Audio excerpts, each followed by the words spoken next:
ti mú ọmọ ẹgbẹ́ òkùnkùn tó pa mọ́níjà òtẹ́ẹ̀lì ńìlọrin.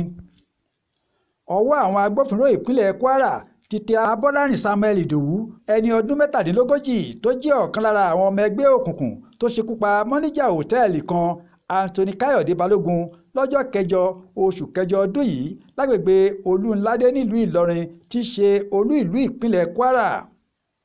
ọ̀gá àgbà fún iléeṣẹ́ ọlọ́pàá ìpínlẹ̀ Kwara CP Victor Láìyá ló fìdí ìròyìn múlẹ̀ nínú ìpàdé oníròyìn kan tó ṣe pẹ̀lú àwọn akọ̀ròyìn lólú iléeṣẹ́ ọlọ́pàá ìpínlẹ̀ náà tó wà ní GRA nílùú Ìlọrin. CP Ọláìyá sọ pé ọkùnrin ẹni ọdún 37 kan Abọ́lárìn Samuel Ìdòwú tó jẹ́ ọmọ ẹgbẹ́ òkùnkùn lọ́wọ́ tẹ̀ níbi tó farapamọ́ sí lẹ́gbẹ̀ẹ́ ilé epo Coinoil lágbègbè Ìta Àlàmú nílùú Ìlọrin lẹ́yìn tí wọ́n ti dá ẹ̀mí mọ́níjà náà légbodò tán.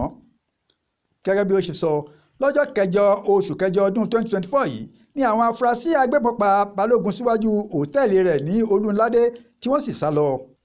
lẹ́yìn ẹ̀kúnrẹ́rẹ́ ìwádìí ní ọwọ́ tẹ afurasí kan Abọ́lárìn Samuel Ìdòwú tó jẹ́wọ́ pé ọmọ ẹgbẹ́ òkùnkùn ẹyẹ ni òun àti pé pẹ̀lú Alówónlé tínàgì rẹ̀ ń jẹ́ Àálò àti Samuel tínàgì rẹ̀ ń jẹ́ Sam Fibeke ni àwọn jọ gbìmọ̀ pọ̀ láti pa Anthony Káyọ̀dé Balógun láti fi gbẹ̀san bóun náà ṣe pa ọ̀kan lára àwọn ọmọ ẹgbẹ́ òkùnkùn ọ̀hún níbi ayẹyẹ kan lọ́dún 2022.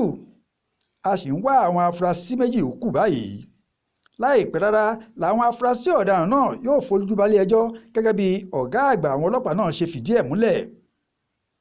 Ibrahim Alágúnmu ló ṣàkójọpọ̀ ìròyìn fún iléeṣẹ́ Aláròyé online television. Akin Akínníyì ló kà á sí etí gbọ́ yín.